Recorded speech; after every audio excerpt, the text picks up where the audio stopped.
Peristiwa mengenaskan dialami pasukan Ukraina saat hendak menyelamatkan diri dari serangan Rusia. Sayangnya, tak ada yang selamat dalam intaian pasukan Rusia. Semuanya tewas seketika mendapat hantaman bom dari udara. Peristiwa itu terjadi di wilayah peperangan Donbas. Dalam video yang beredar di berbagai media sosial, pasukan Ukraina mencoba bersembunyi dari pasukan Rusia.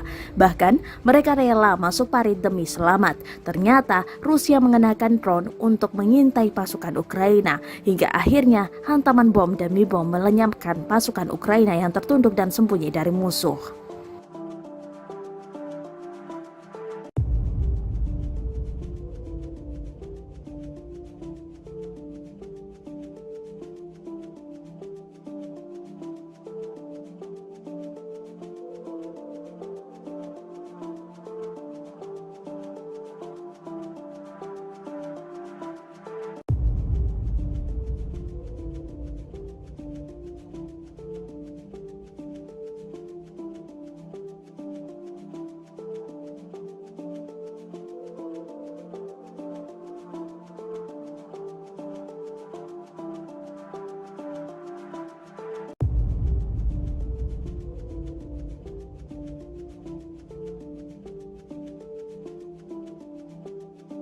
Terima kasih sudah nonton.